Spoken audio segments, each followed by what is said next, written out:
Hi class, we're going to go over section 6.2, which is the Bohr model of the hydrogen atom. We're not going to go over this in tremendous detail, at least in terms of calculation. What's more important about the Bohr model are the assumptions that he made going into it. How things are different on the microscopic world than the macroscopic world that causes gases to have line spectra.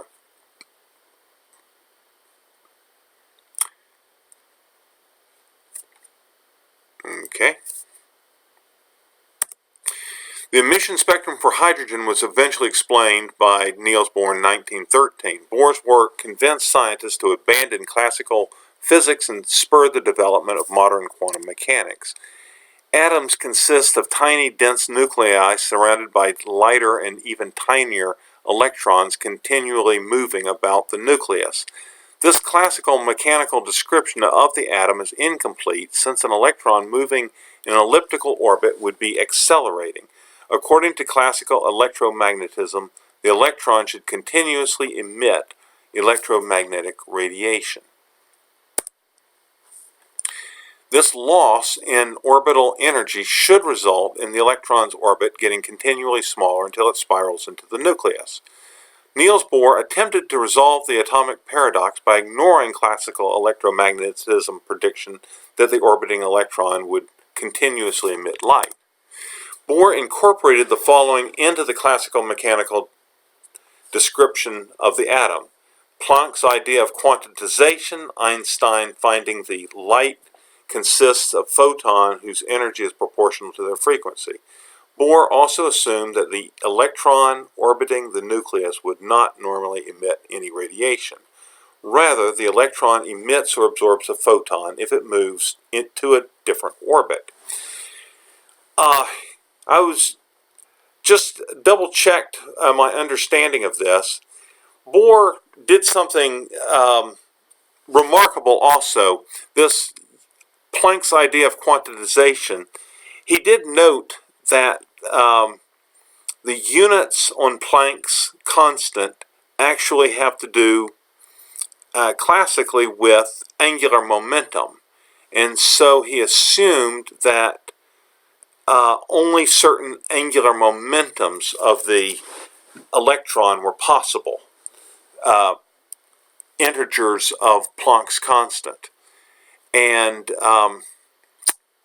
that was what determined what orbits were allowed around hydrogen. The energy absorbed or emitted would reflect differences in the orbital energies according to this equation. Essentially, the change in energy is the final energy minus the initial energy, which is equal to h nu, or hc over lambda. The initial energy and the final energies are the initial and final orbital energies. Bohr assumed only discrete values for the energy differences were possible. Bohr's expression for the quantized energies came out to be, with all his assumptions, the quantization of the angular momentum, which defined the orbit, and the energy of the orbit for where it ended up being, distance of the electron from the proton. It came out with this particular description of the energies, where the lowest energy is where n equals 1, and the highest energy is 0, where n equals infinity. If the electron were to actually touch the proton, the energy would be minus infinity.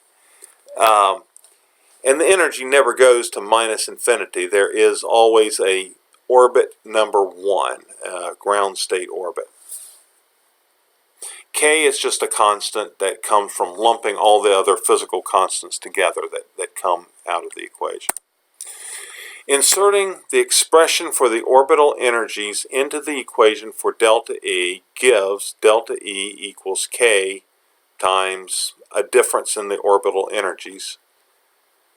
which is equal to this, and it yields an equation which is identical to the Rydberg equation, which was an empirical equation, an experiment, one based on the experiment of looking at the line spectrum of hydrogen. So we actually had a derivation of the Rydberg equation.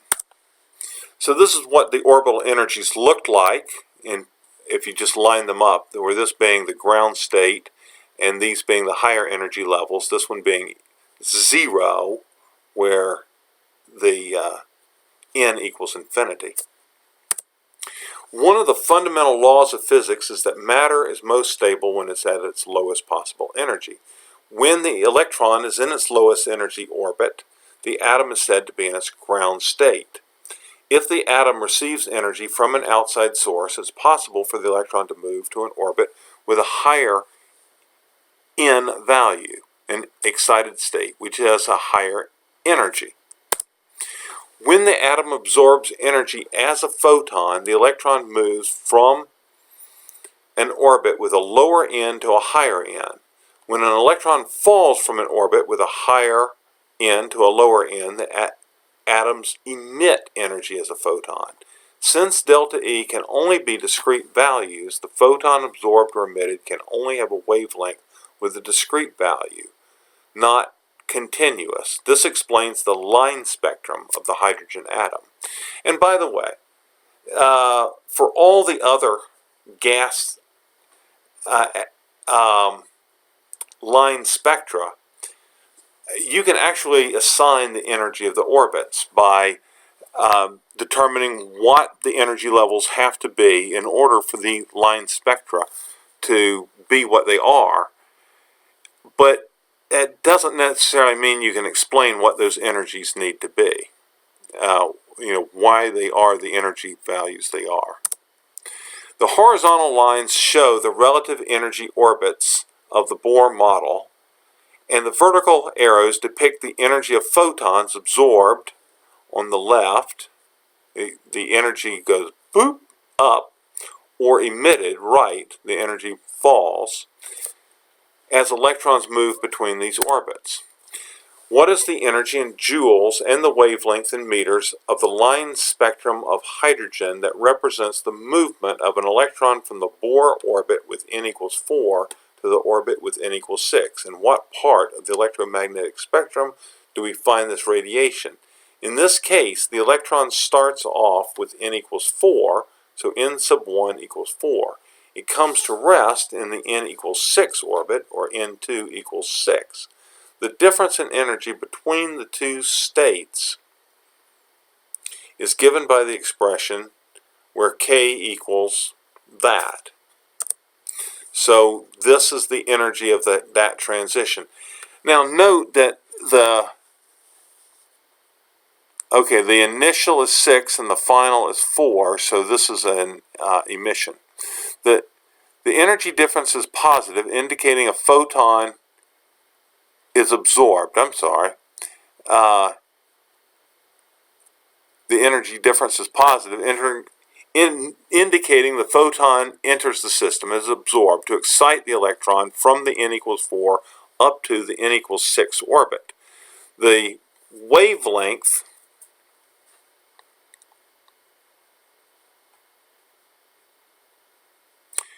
of a photon with this energy is found by the expression delta E equals hc over lambda. And so it becomes 2.6 times 10 to the minus 6 meters. Red light, by the way, this 10 to the minus 6 meters is a micrometer or a micron, and visible light is found between 0 and 1 micron in wavelength. Red light has a wavelength of 0.7 microns, and blue light has a wavelength of about, or I should say violet light has a wavelength of 0.3 microns, or 0.35 microns. And so this is a much longer wavelength than visible light. but it's much smaller than a microwave. So this is in the infrared portion of the electromagnetic spectrum.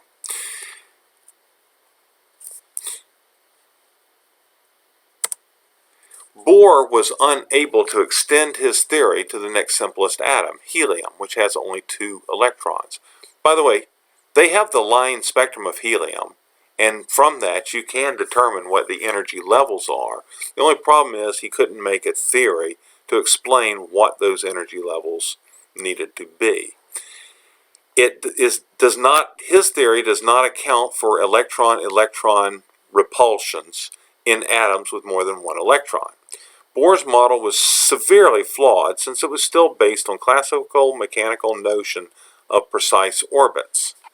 In fact, in our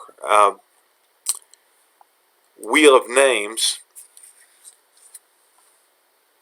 they offer as a customization this atom. This is actually Bohr's atom, a planetary model of the atom, not the one that ultimately was successful in quantum mechanics, but one that we still think of today. The amount of time between Bohr's atom, Bohr's hydrogen atom, and quantum mechanics was 13 years. He developed this in 1913, and it wasn't until 1926 that scientists finally got a handle on the quantum mechanics of atoms with the Schrödinger equation. And so this planetary model of the atom was deep in the public's consciousness by the time that the more complicated theory came along. The Bohr model does introduce several important features of all models used to describe the distribution of electrons in an atom. The energies of electrons in an atom are quantized, described by quantum numbers.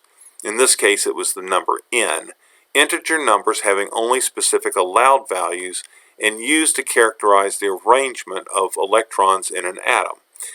An electron's energy increases with increasing distance from the nucleus, and the discrete energy lines in a spectrum result from transitions between the quantized energy levels. Bohr won a Nobel Prize in physics for his contributions. It became clear to most physicists at the time that the classical theories that worked so well in the macroscopic world were fundamentally flawed and could not be extended down into the microscopic domains of atoms and molecules. A proper model of quantum mechanics was later developed to supersede classical mechanics. Thank you very much.